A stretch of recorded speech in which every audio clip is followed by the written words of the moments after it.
여러분 안녕하세요, 락스입니다. 벌써 9월이 다 되었죠, 여러분. 제가 지금 촬영을 하고 있는 날짜가 9월 3일입니다.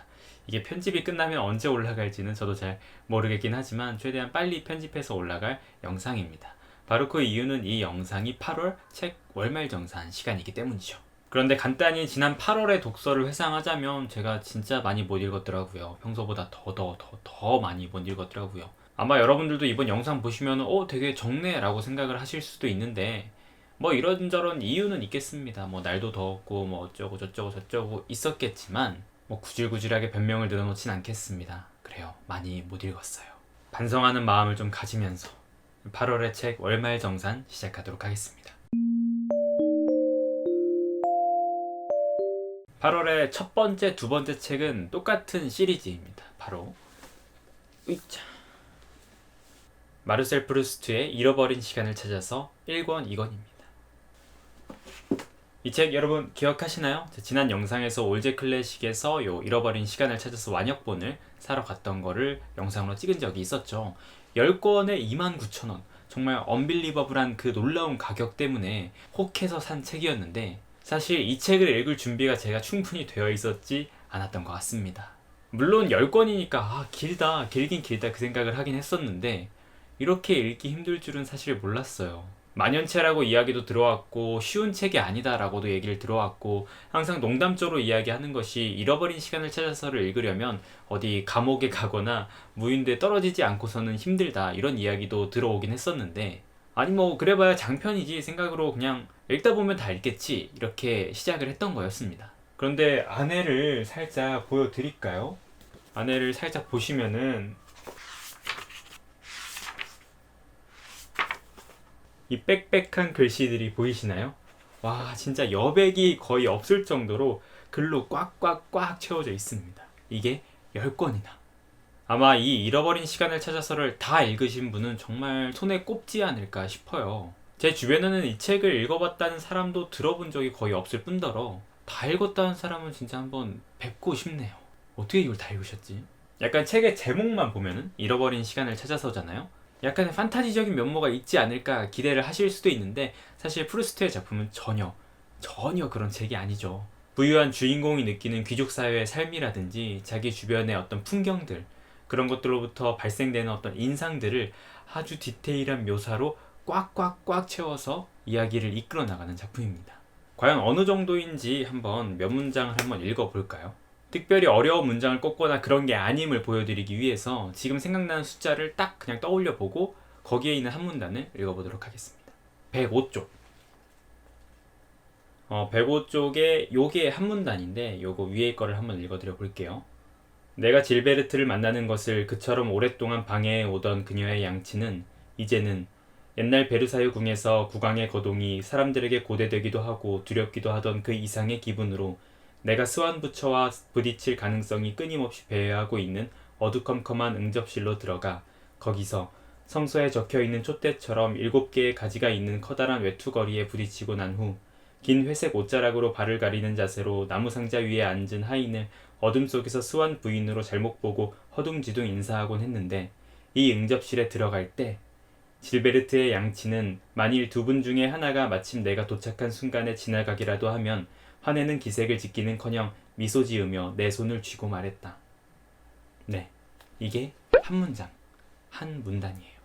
제가 랜덤하게 선택을 했잖아요. 특별히 긴 문장을 선택한 것도 아니고요. 사실 이 정도면은 이 작품에서 길다고 하기도 뭐한 정도이긴 한데 지금 이 부분만 들어도 이 작품이 어떤 작품인지 조금 감을 잡으실 수 있지 않을까요? 정말 할 말이 자꾸 길어지긴 하는데 정말 읽기에 힘든 작품이긴 해요. 저는 책에 대해서 크게 편식을 하거나 뭐 어렵다거나 이런 것들을 많이 안 느껴오기도 했던 것 같은데도 제가 실제 매일의 독서 시간에서 1시간에서 1시간 반을 읽으면 겨우 뭐 30페이지 읽을 때도 있고요. 한 40페이지? 아주 많아봐야 60페이지인데 그건 정말 드문 경우더라고요. 평균 한 40페이지 읽을까 말까? 그 정도면은 다른 좀 잘 읽히는 책들에 비해서는 속도가 절반도 안 난다고 볼 수 있죠. 책이 작지도 않고 안에 글씨가 정말 꽉꽉 채워져 있고 문장이 계속 마침표가 많이 없이 쉼표로 계속 이어지니까 읽다 보면 자꾸 정신이 혼미해지고 똑같은 것을 계속 읽게 되는 그런 책이긴 했습니다.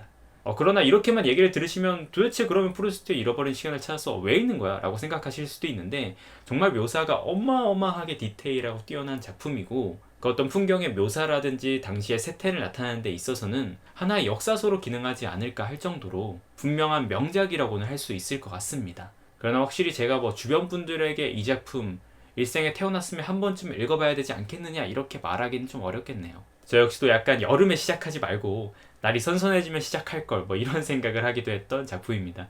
그런다고 쉽지는 않겠지만요. 어쨌든 제가 여러분들께 워낙 호언장담한 게 있어서 도중에 중도 하차할 생각은 없고요. 지금 3권째를 읽고 있는데 이번 9월에 독서면은 목표는 일단 4권까지 읽는 겁니다. 한 달에 2권 정도씩 해서 10권까지 가려면 결국엔 총 5개월의 여정이 기다리고 있는 거겠죠. 여러분들 제가 지치지 않고 끝까지 잃어버린 시간을 찾아서를 완독할 수 있도록 꼭 힘을 좀 불어넣어 주십시오. 열심히 포기하지 않고 끝까지 읽는 모습 보여드리도록 하겠습니다. 길었다. 9월의 세 번째 책은 슈나오 리우의 장편 뉴욕 좀비입니다. 이 책은 제가 지난번에 리뷰했던 서울 셀렉션에서 밥하는 시간이란 책이 있었죠. 그 책의 출판사에서 한 권을 이렇게 선물을 해주셔서 읽어보게 된 작품이었어요. 더구나 소설이라고 하니까 저도 좀 끌리기도 했었고요. 제목도 상당히 뭔가 독특하지 않나 싶기도 했고. 그런데 이 책의 저자 슈나오 리우, 뭔가 이름에서 중국 분이신가 이 생각을 하긴 했었는데 이력이 상당히 독특하더라고요.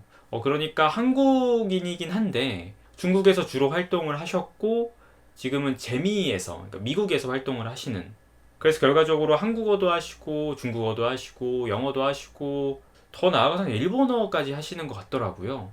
전 처음에 이 작가가 아니 어느 나라 작가인지 정말 헷갈렸었는데 독특한 키워드 중에 하나가 독립운동가 허영식의 일대기를 담은 민주항일 파르티잔이라는 작품을 쓰기도 하셨고 김일성 평전을 출간할 계획을 가지고 계시다고도 합니다. 이미 남았나는 모르겠네요. 어쨌든 상당히 독특한 이력을 가진 작가가 아닐 수 없는데요. 이 책은 작가의 자전적 요소를 담아서 작가의 뉴욕에서의 삶, 어떤 이민자로서의 삶과 그리고 그곳에서 벌어지는 어떤 성과 욕망에 관한 상충들, 그런 것들을 좀 적나라하게 보여주고 있는 작품이라고 말씀드릴 수 있을 것 같아요.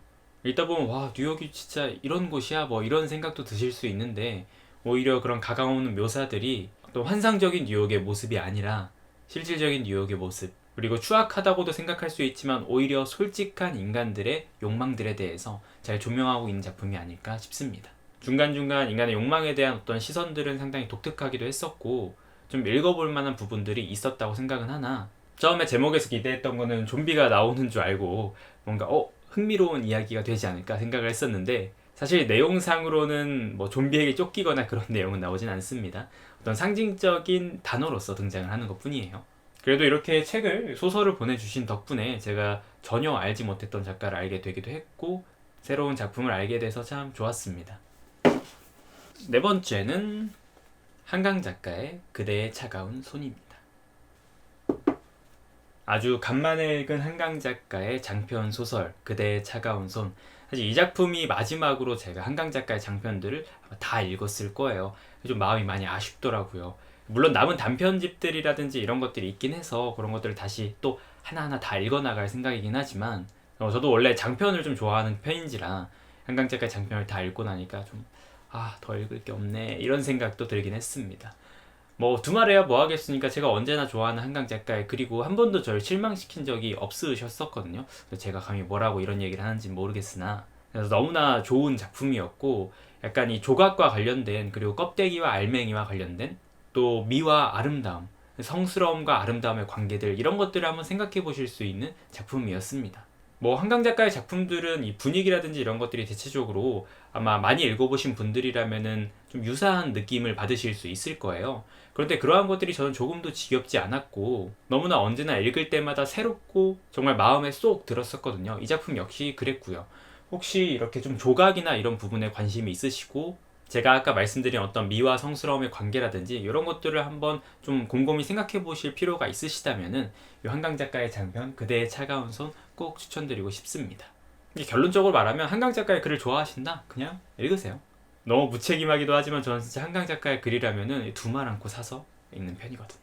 그러니 저와 비슷한 취향을 지니셨다면 아시죠? 꼭 읽어보세요.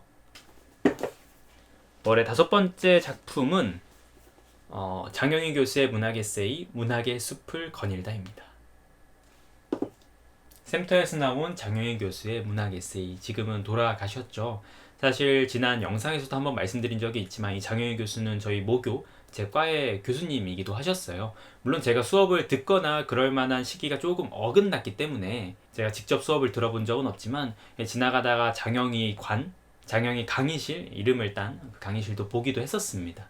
그래서 사실 학부 시절에는 이야기만 항상 들어오다가 책을 읽을 기회가 없었는데 저번 날 사서 이렇게 읽게 되었죠.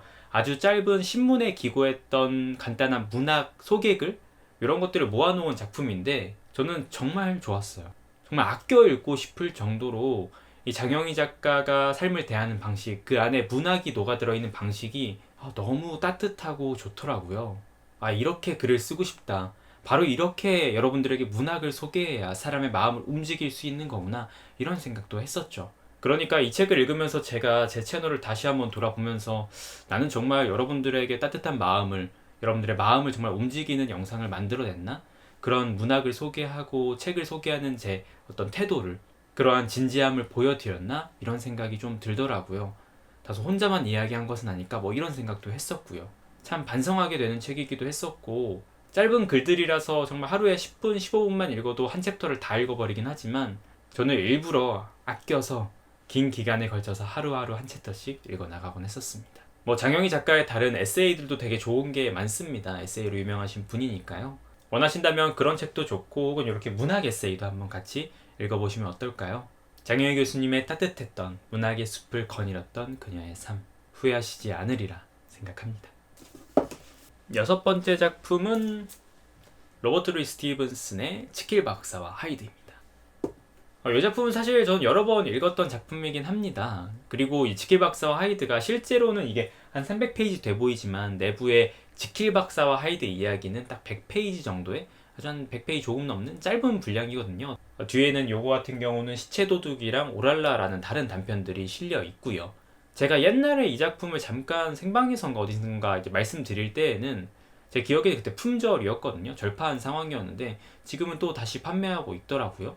그래서 한번 여러분들 궁금하신 분들이라면은 짧은 작품이니까 사서 읽어보시길 추천드리고요. 뮤지컬로 많이 보신 분들이 아마 계실 텐데 내용도 조금 다를 거고 서술 방식도 완전히 달라서, 그리고 이렇게 말하면 조금 이상하긴 하지만 진짜 지킬 박사와 하이드, 그러니까 원본의 내용이 조금 궁금하시다면은 이 작품 길지 않으니까 재미있고 빠르게 읽으실 수 있다고 생각합니다. 이 스티븐슨의 작품이 절대 어렵거나 그렇지 않거든요. 뭐 다른 작품으로 유명한 보물섬도 그렇고 상당히 재미있게 읽으실 수 있어요. 그간 이야기만 들어오고 항상 유명한 작품으로 기억만 해왔던 지킬 박사 하이드, 이번 기회에 그 선과 악의 공존에 대해서 한번 들여다보시면 어떨까요? 그 다음 8월의 7번째 작품은 김영하 작가의 검은 꽃입니다. 이 김영하 작가의 검은 꽃이라는 작품은 구한말 시대에 멕시코로 이민을 갔던 사람들의 이야기를 다루고 있습니다. 말을 알 리도 없고 정말 살고자 멕시코로 떠났던 멕시코 이민 1세대 사람들. 이 조선인들에게 낯선 땅 멕시코는 정말 얼마나 이세계적인 느낌이었을까요? 이 김영하는 검은 꽃에서 실제 기록들을 토대로 그들의 삶을 재구성하고 보여줬다고 할 수 있습니다. 그런데 이러한 과정이 정말 안타깝긴 하죠. 정말 열악한 상황 속에서 말도 안 통하는데 이제 노동을 해야 하고 문화도 너무 다르고 정말 적은 보수를 받아가면서 하루하루 버티고 버텼던 이민자들. 이들의 삶을 어떤 그 이세계적인 정취가 잘 드러나게 묘사하고 있으면서 상상력이 필요한 부분에서는 인물들의 이야기들을 꾸며가며 그 고생했던 이민자들의 삶을 한 명 한 명 이렇게 보여주고 있는 작품입니다. 이 부분에서 이 김영하 작가는 꽤 오랜 기간 취재를 한 걸로 알고 있어요.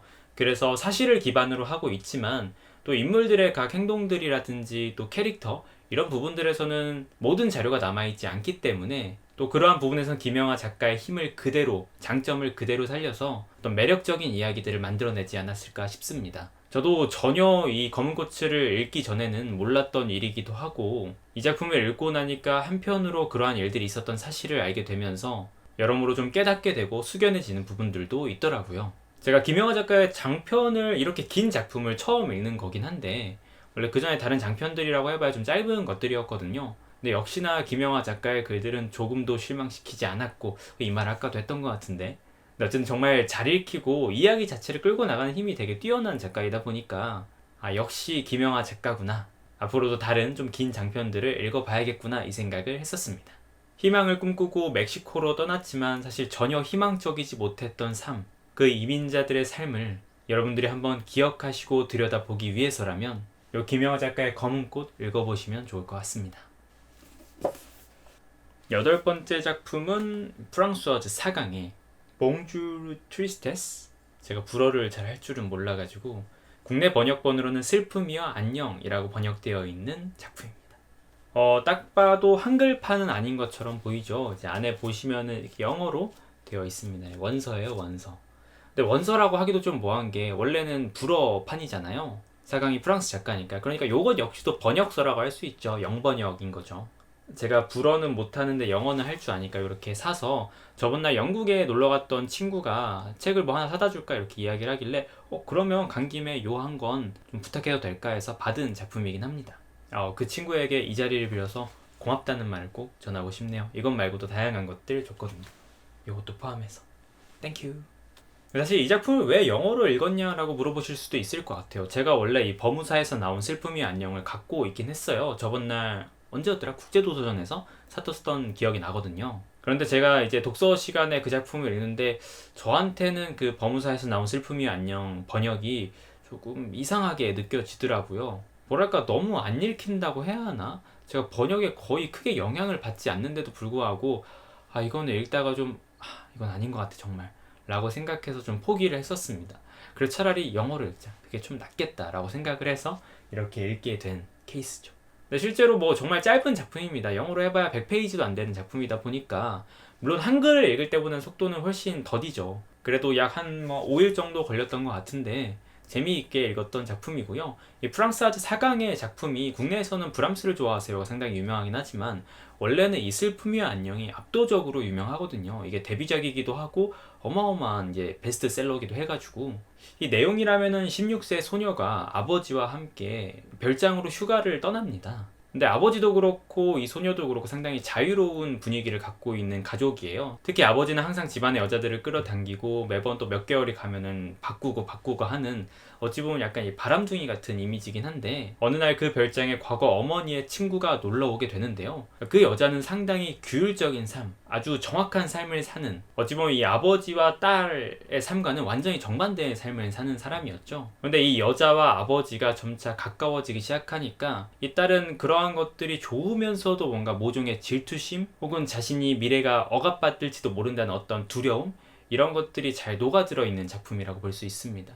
그러면서 본인의 어떤 치기 어린 계획으로 인해서 정말 상상하지 못했던 결과로 이어지기도 하는 작품인데요. 물론 저는 이제 영역본으로 읽은 거니까 여러분들에게 추천해드리긴 좀 어려울 수는 있겠네요. 그러나 영어를 좀 하실 수 있으신 분들이고 원서를 좀 읽어보신 분들이라면은 역시 재미있게 읽을 수 있는 작품이라 생각을 합니다. 브람스를 좋아하세요도 좋긴 했지만 확실히 사강의 어떤 삶들을 생각하면은 이 작품이 조금 더 사강의 매력, 어떤 그냥 악동 같은 이미지 그런 것들이 더 잘 나타나 있다고 생각이 드네요. 읽기를 잘한 것 같아요. 8월의 9번째 작품은 알베르 까미의 최초의 인간입니다.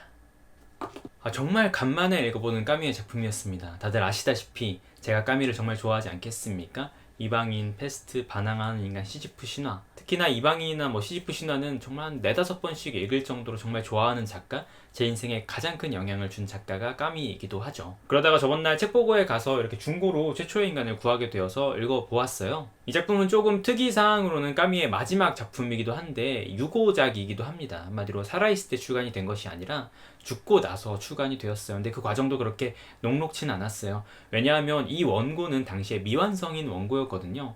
그래서 작품 내부에도 까미의 어떤 미완성 원고 형태가 사진으로 몇 장 들어가 있는데 당시에 이 원고를 발견한 편집자들을 비롯해서 가족들도 이제 원고를 해석하지 못하는 부분들도 있고 워낙 이제 뒤죽박죽 섞여 있는 경우가 많아서 출간까지 많은 고민을 했다라고 해요. 아무래도 까미가 완성한 원고가 아니다 보니까 이런 것들을 출간하는 것이 까미가 바랬던 일일까 이런 생각도 아마 했었겠죠. 특히나 이 작품은 까미의 자전적 요소를 많이 담고 있는 것으로 보입니다. 작품의 내용으로는 자신의 아버지를 찾아서 떠나는 그 여행에서 자신의 아버지가 지금의 자신의 나이보다 젊었을 때 죽었다는 사실을 떠올리고 어떤 그러한 사유 속에서 자신이 최초의 인간임을 자각하며 사유를 이어나가는 작품이라고 볼 수 있는데요. 말씀드린 대로 완성된 원고의 형태가 아니다 보니까 많은 내용들이 빠져 있습니다. 만약 까미가 그때 사고로 사망하지 않았더라면 완성되었을 작품이긴 하겠지만 까미를 좋아하는 저로서는 좀 많이 아쉬운 작품이기도 하네요. 그 아쉬움이란 거는 완성된 원고의 형태를 못 봤기 때문에 아쉬운 거겠죠. 사실 까미의 문체가 되게 짧고 어떤 뛰어난 단문들로 구성되어 있다고 유명하기도 합니다.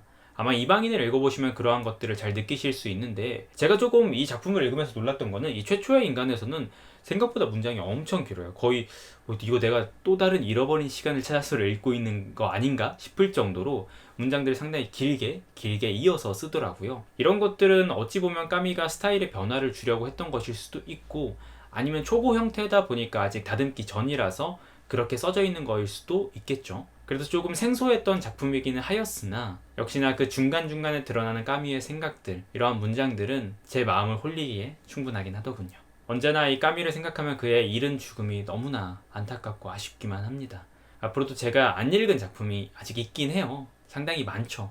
언젠가는 까미의 전집을 꼭 사야지 이런 생각도 하고 있는데 지금은 돈이 없어서 생각은 하지 못하고 있지만, 앞으로도 까미의 작품 하나하나 다 읽어나가면서 그가 제게 주었던 어떤 삶의 통찰들, 그런 것들을 저도 계속 갈고 닦아 나아가도록 해야겠죠.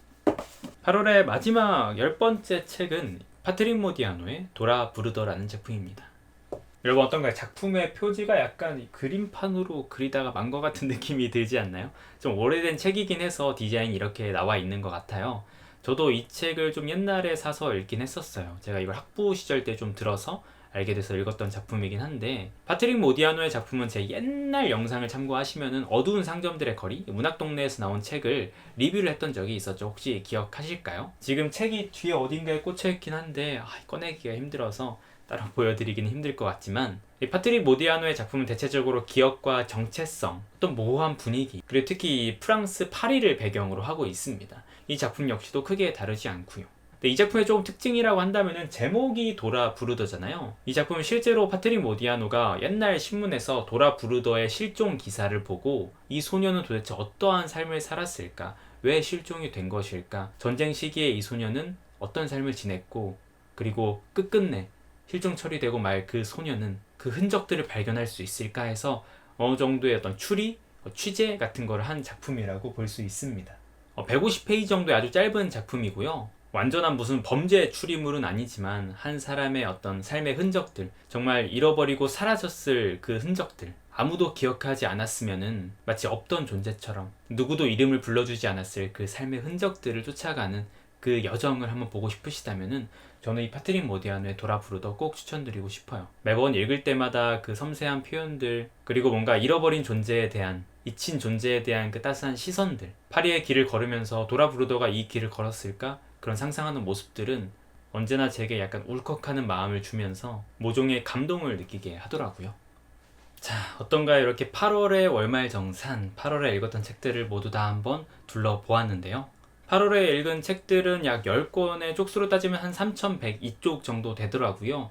제가 평소에 한 5000쪽, 많이 읽을 때는 5500쪽 정도까지도 읽었었는데 그런 것들을 감안하면 확실히 8월의 독서가 정말 많이 못 읽긴 했더라고요. 이게 다 잃어버린 시간을 찾아서 때문이 아닌가. 그렇게 변명을 하고 싶기도 하지만 꼭 그것 때문만은 아닐 수도 있겠죠. 제가 여러모로 집중을 못했을 수도 있고, 또 날이 더웠을 수도 있고, 어쨌든 8월의 독서는 이렇게 끝이 났습니다. 더 열심히 읽었을 수도 있기야 하겠지만 이미 지나간 것은 지나간 것이니 이제 우리는 또 9월의 독서에 집중을 해야겠죠. 여전히 저는 아마 9월에도 힘들긴 하겠지만요. 여러분들의 8월의 독서는 어떠셨나요? 이번 영상도 재미있게 보셨을까요? 지금까지 락서였고요. 영상 재미있게 보셨다면 구독, 좋아요, 댓글 잊지 말아주세요. 영상 봐주시느라 오늘도 너무나 수고 많으셨고, 저는 또 다음 영상으로 찾아오도록 하겠습니다. 그럼 안녕.